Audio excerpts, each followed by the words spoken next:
안녕하세요. 이준수 세무사입니다. 지난 영상까지는 비사업용 토지 검토에 대한 이론편으로서 비사업용 토지 판정 기준과 방법에 대해 알아보았습니다. 이번 영상부터는 비사업용 토지 검토의 적용편으로서 토지 지목별 비사업용 토지의 범위에 대해 알아보도록 하겠습니다. 비사업용 토지 판단 순서는 다음과 같이 스텝 1 지목을 판정하고요. 스텝 2 판정 제외 토지에 해당하는지 검토해 봅니다. 만약 판정 제외 토지에 해당하게 된다면 다음 단계로 나아갈 필요 없이, 즉 일체의 판정 기준을 적용하지 않고 비사업용 토지에서 제외합니다. 그러나 만약 판정 제외 토지에 해당하지 않게 된다면 스텝 3 사용 기준, 스텝 4 지역 기준, 스텝 5 면적 또는 가액 기준을 적용하여 해당 기준에 적합하면 사업용 토지로 보는 것이고, 해당 기준에 부적합하면 비사업용 토지로 보는 것입니다. 그리고 비사업용 토지를 판단할 때는 기간 기준도 적용합니다. 이 기간 기준은 사용 기준, 지역 기준, 그리고 면적 또는 가액 기준에 지배적인 영향력을 행사합니다. 즉, 비사업용 토지에서 제외되기 위해서는 사용 기준, 지역 기준, 면적 또는 가액 기준을 충족해야 하는 것이고, 사용 기준, 지역 기준, 면적 또는 가액 기준을 충족한 기간이 기간 기준을 충족해야 하는 것이죠. 여기서 기간 기준이란 양도일 직전 3년 중 2년 이상을 직접 사업에 사용하였는지, 또는 양도일 직전 5년 중 3년 이상을 직접 사업에 사용하였는지, 또는 전체 보유기간 중 60% 이상의 기간을 직접 사업에 사용하였는지를 따지겠다는 겁니다. 일반적으로 비사업용 토지를 판단할 때 이러한 과정을 거치게 되는데요. 이번 영상에서는 토지 지목이 농지인 경우 그 판단의 진행 과정이 어떻게 적용되는지 알아보도록 하겠습니다. 지목이 농지인 경우에는 면적 또는 가액 기준은 적용되지 않습니다. 그래서 스텝 1 지목 판정 단계에서 농지로 판정이 되었다면 스텝 2 비사업용 토지 판정에서 제외하는 농지인지 아닌지 검토해 보아야 하겠죠. 만약 비사업용 토지 판정에서 제외하는 농지가 아니라면 사용기준, 지역기준을 충족하는지 검토해 보아야 하고, 그 사용기준, 지역기준을 충족한 기간이 기간기준을 충족하는지 검토해 보아야 합니다. 그러면 먼저 농지 판정에 대한 부분을 알아보도록 할게요. 먼저 동그라미 1번 읽어볼게요. 농지는 사실상의 현황에 의하되 사실상의 현황이 분명하지 아니한 경우에는 공부상의 현황에 의합니다. 동그라미 2번 농지란 논, 밭이나 가수원으로서 지적 공부상의 지목에 상관없이 실제로 경작에 사용되는 토지를 말합니다. 이 경우 농지의 경영에 직접 필요한 농막, 퇴비사, 양수장, 지소, 농도, 수로 등의 토지 부분을 포함합니다. 마지막으로 동그라미 3번 정당한 사유 또는 부득이한 사유로 일시적으로 휴경한 경우에 대해서는 농지로 보지만 개인적인 사정에 의해 휴경한 경우에는 농지로 볼 수 없습니다. 특별히 어려운 내용은 없었고요. 다음으로 스텝 2 판정 제외 농지에 대해 알아보도록 하겠습니다. 이 내용은 이전 영상에서 이미 다룬 적이 있기 때문에 다시 한번 보고 오도록 하겠습니다. 이 중에 8년 이상 제촌 작용한 농지 등을 상속 또는 증여받은 경우와 공익사업법에 의해 양도한 토지, 그리고 2007년 1월 1일 이후에 상속받은 농지가 실무상 자주 발생하는 경우라고 보시면 됩니다. 여기에 보이는 사유에 해당이 되면 무조건 사업용 의제로 보기 때문에 사업용으로 사용 여부, 사용 기준을 말하는 거죠. 지역 기준, 면적 기준 또는 가액 기준, 기간 기준 등의 일체의 판정 기준을 적용하지 않고 비사업용 토지에서 제외합니다. 일반적으로 토지를 양도하고 비사업용 토지에 해당하는지 판단하기 위해서는 사용 기준, 지역 기준, 면적 또는 가액 기준, 그리고 기간 기준을 거쳐야 하는데요. 이 무조건 사업용 의제에 해당하게 되면 이러한 판정 기준을 적용하지 않는다는 거죠. 이 무조건 사업용 의제에 해당하기 위해서는 별도의 요건을 충족시켜야 합니다. 근데 그 중 일부는 그 별도의 요건을 충족시키기 위한 지역 기준이 있습니다. 그래서 무조건 사업용 의제에 해당하면 이 지역 기준을 적용하지 않는다는 의미는 일반적으로 비사업용 토지 판정 시 적용되는 지역 기준을 의미하는 것이고, 여기서 일부는 지역 기준이 있다는 것의 의미는 무조건 사업용 의제의 별도 요건을 충족시키기 위한 지역 기준을 의미합니다. 제가 여기서 말씀드리고 싶은 바는 일반적으로 비사업용 토지 판정 시 적용되는 지역 기준과 무조건 사업용 의제의 별도 요건을 충족시키기 위한 지역 기준을 헷갈려서는 안 된다는 것입니다. 자, 그럼 8년 이상 제촌 작용한 농지 등을 상속 또는 증여받은 경우를 자세히 알아보도록 하겠습니다. 먼저 법 규정을 한번 보도록 하겠습니다. 직계존속 또는 배우자가 8년 이상 기획재정부령으로 정하는 토지 소재지에 거주하면서 직접 경작한 농지, 임야, 목장용지로서 이를 해당 직계존속 또는 배우자로부터 상속 증여받은 토지는 비사업용 토지로 보지 않습니다. 쉽게 말해 나를 기준으로 아빠, 엄마 그리고 배우자가 8년 이상 토지 소재지에 거주하면서 직접 경작한 농지, 임야, 목장용지를 상속 또는 증여를 원인으로 내가 취득한 다음에 추후에 이 토지를 내가 양도하더라도 비사업용 토지로 보지 않겠다는 뜻입니다. 즉 8년 이상 토지 소재지에 거주하면서 직접 경작하여야 하는 주체는 상속 또는 증여받은 내가 아니라 상속 또는 증여해 준 직계존속 또는 배우자라는 것입니다.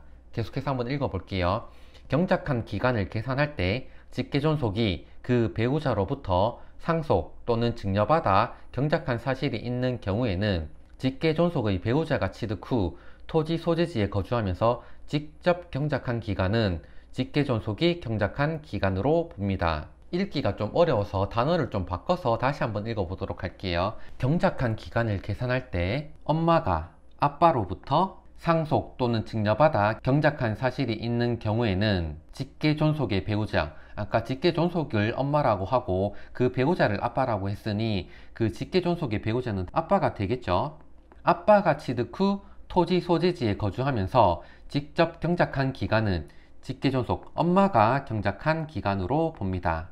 예컨대 아빠가 6년간 제촌 작용한 농지, 임야, 목장 용지를 엄마에게 상속 또는 증여해주고 엄마가 다시 2년간 제촌 작용하여 나에게 다시 상속 또는 증여를 한 경우에는 그 상속 또는 증여받은 내가 추후에 그 토지를 양도할 때에는 아빠 6년, 엄마 2년을 더하여 8년 이상이 되므로 비사업용 토지로 보지 않을 수 있다는 것입니다. 이해가 좀 되셨을까요? 다음으로 취득 그리고 양도 요건에 대해서 알아보도록 하겠습니다. 아까 법 규정에서 봤던 내용이죠. 동그라미 1번 직계존속 또는 배우자로부터 상속 또는 증여받은 경우에 적용되는 거고요. 그리고 동그라미 2번 직계존속인 조부가 할아버지죠. 8년 이상 제촌 작용한 농지를 손자에게 증여한 경우 해당 토지는 비사업용 토지에서 제외합니다. 1번에 대한 예시 문장이라고 보면 되겠죠. 직계존속이니까 아빠, 엄마만 해당되는 게 아니고 할아버지, 할머니도 해당이 되는 거죠. 그리고 동그라미 3번 농지, 임야, 그리고 목장용지 세 가지 지목에 하나여 적용되는 것입니다. 그리고 동그라미 4번 양도 당시 도시지역 안의 토지는 제외합니다. 이 지역 기준이 무조건 사업용 의제 요건을 충족시키기 위한 지역 기준이 되겠죠. 이 지역 기준을 일반적으로 비사업용 토지 판정 시 적용되는 지역 기준과 헷갈리지 마시라는 겁니다. 계속해서 제촌 작용 요건에 대해서 알아보도록 할게요. 아까 전에 법 규정에서 봤듯이 제촌 작용의 기간 요건은 8년 이상을 충족하여야 합니다. 먼저 한번 읽어볼게요. 동그라미 1번 아빠가 소유한 임야를 엄마가 상속받아 보유하다가 엄마가 사망하여 자녀인 내가 상속받은 후 내가 양도하는 경우 엄마 아빠의 제촌 보유기간을 합산합니다. 좀 전에 알려드렸던 내용이죠. 그리고 동그라미 2번 부모가 아닌 직전전 피상속인 할아버지 할머니라고 할게요. 의 제촌 보유기간은 합산하지 않습니다. 동그라미 3, 4번은 지엽적인 내용이기도 해서 좀 넘어가도록 하겠습니다. 여기서 제촌 작용 요건은 농지, 임야, 목장 용지별로 그 요건을 좀 달리 정하고 있습니다. 먼저 농지는 제촌 작용 요건 둘 다 충족시켜야 하고요. 그래서 농지부터 쭉 읽어볼게요. 농지 소재지와 같은 시군구 또는 연접한 시군구 또는 농지로부터 직선거리 30km 있는 지역에 사실상 거주하는 자가 제촌을 말하는 거죠. 작용을 한 농지여야 합니다. 이상으로 8년 이상 제촌 작용한 농지 등을 상속 또는 증여받은 경우였고요. 다음으로 공익사업법에 의해 양도한 토지에 대해서 알아보도록 하겠습니다. 먼저 법 규정에 대해서 알아보도록 하겠습니다. 한번 쭉 읽어볼게요. 공익사업을 위한 토지 등의 취득 및 보상에 관한 법률, 줄여서 토지보상법이라고 하죠. 및 그 밖의 법률에 따라 협의매수 또는 수용되는 토지로서 아래에 해당하는 토지는 비사업용 토지로 보지 않습니다.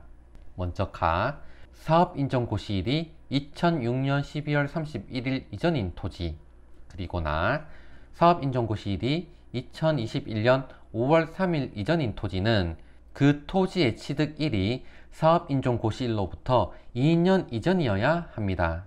그리고 다, 사업인정고시일이 2021년 5월 4일 이후인 토지는 그 토지의 취득일이 사업인정고시일로부터 5년 이전이어야 합니다.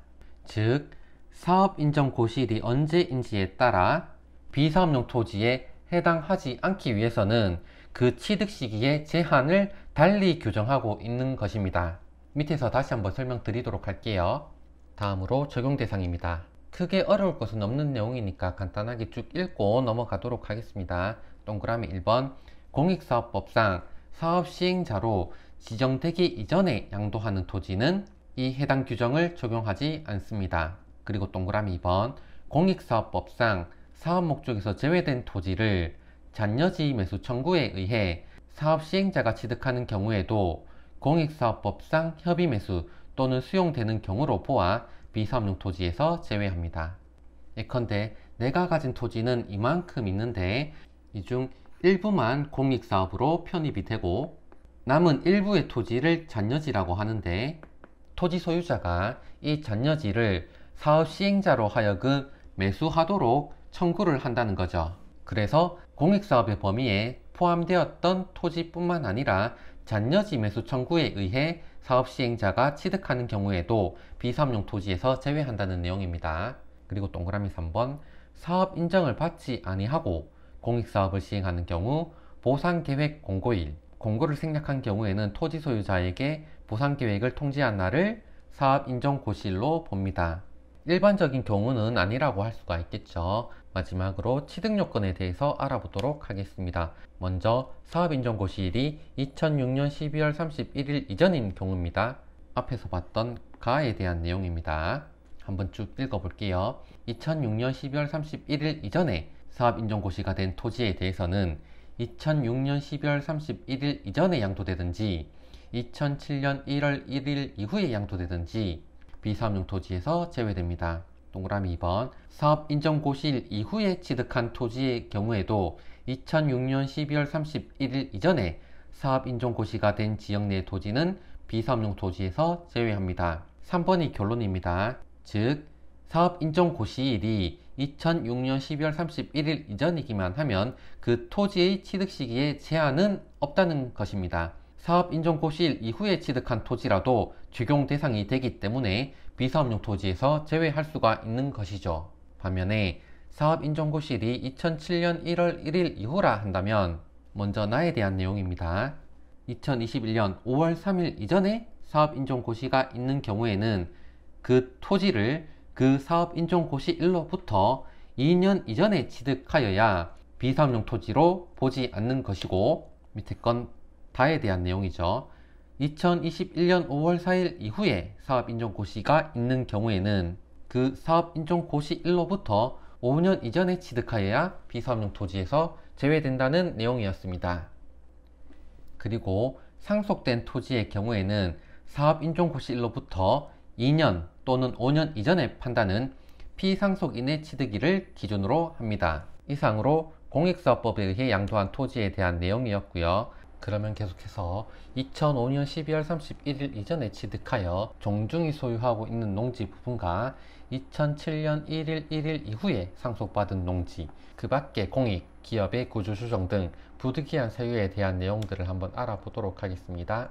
먼저 종중이 소유하고 있는 농지입니다. 먼저 동그라미 1번, 시 이상의 도시지역 중 주거, 상업, 공업지역 내 소재하고 종중이 2005년 12월 31일 이전에 취득하여 소유하고 있는 농지는 양도 시기에 불구하고 비사업용 토지에서 제외합니다. 이 동그라미 1번에서 시 이상의 도시지역이라 함은 특별시, 광역시, 특별자치시, 특별자치도의 시지역 중 국토의 계획 및 이용에 관한 법률에 따른 도시지역을 의미합니다. 다만 광역시 내의 구는 제외하고 특별자치시 내의 읍면도 제외합니다. 그리고 특별자치도 행정시의 읍면지역도 제외하고요. 도시지역이라 하더라도 그 녹지지역과 개발제한구역도 제외합니다. 이 동그라미 1, 2번에 대한 내용까지는 무조건 사업용 의제에 해당하기 위한 별도 요건에 대한 내용이었고요.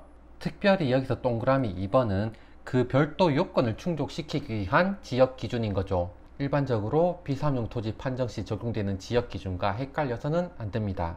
계속해서 동그라미 3, 4번에 대한 내용을 한번 쭉 읽어보도록 할게요.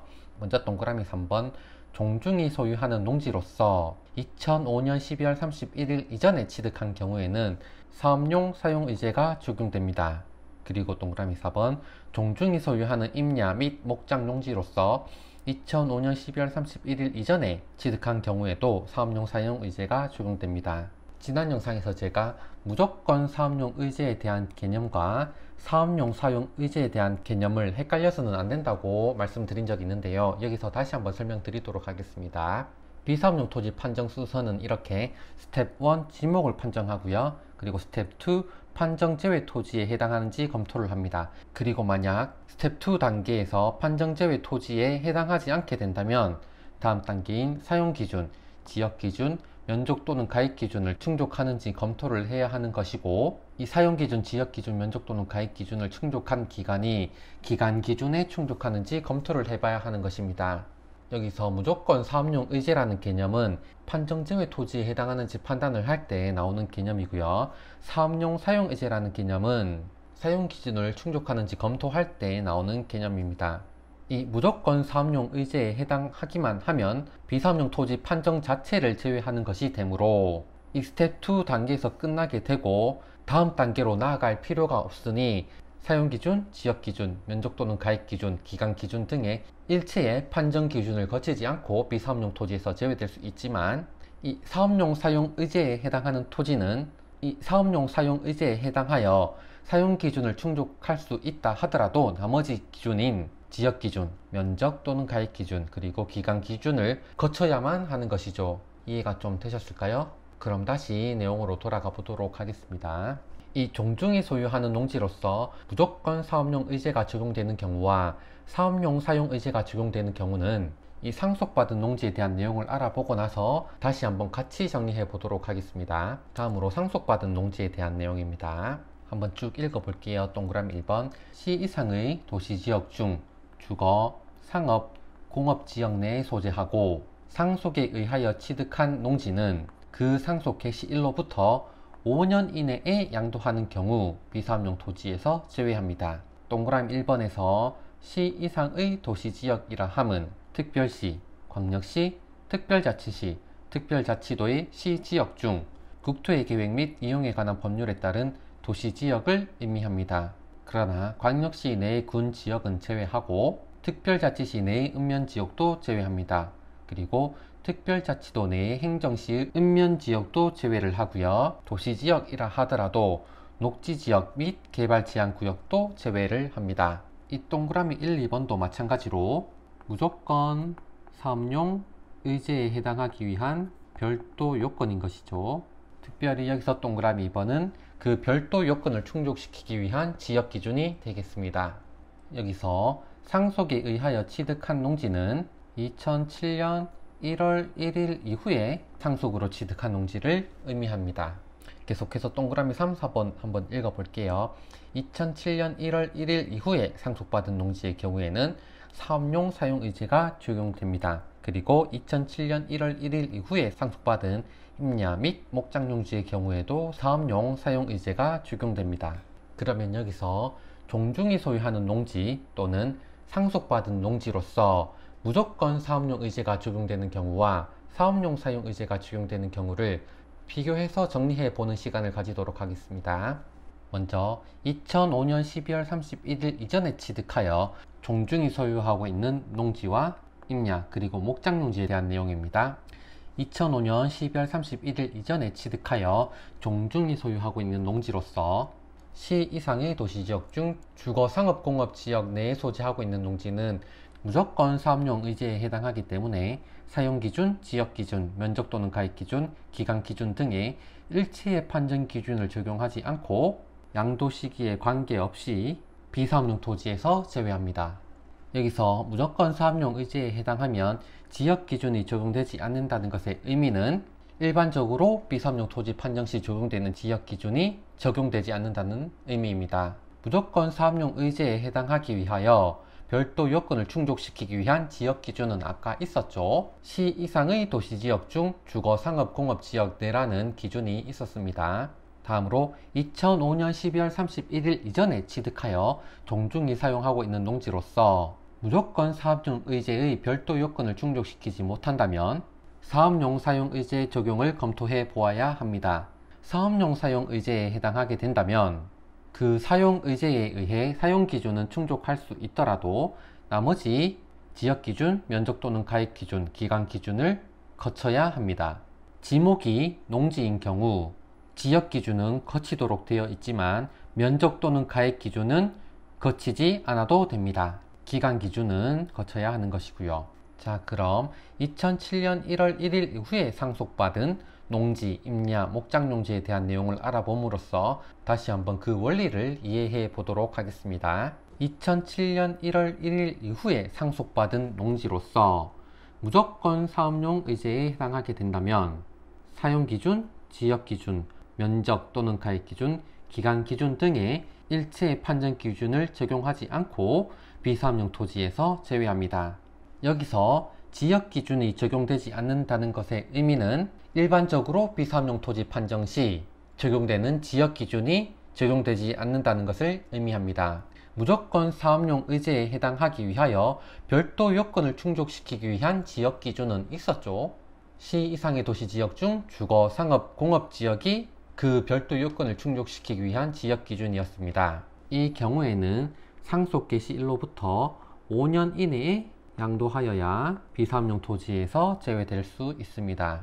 2007년 1월 1일 이후에 상속받은 농지로서 무조건 사업용 의제의 별도 요건을 충족시키지 못한다면 사업용 사용 의제 적용을 검토해 볼 수 있습니다. 이 사업용 사용 의제에 해당하게 된다면 사용 기준은 충족할 수 있지만 나머지 기준인 지역 기준, 면적 또는 가액 기준, 기간 기준을 거쳐야 합니다. 지목이 농지인 경우에는 지역 기준이 적용되지만 면적 기준은 적용되지 않습니다.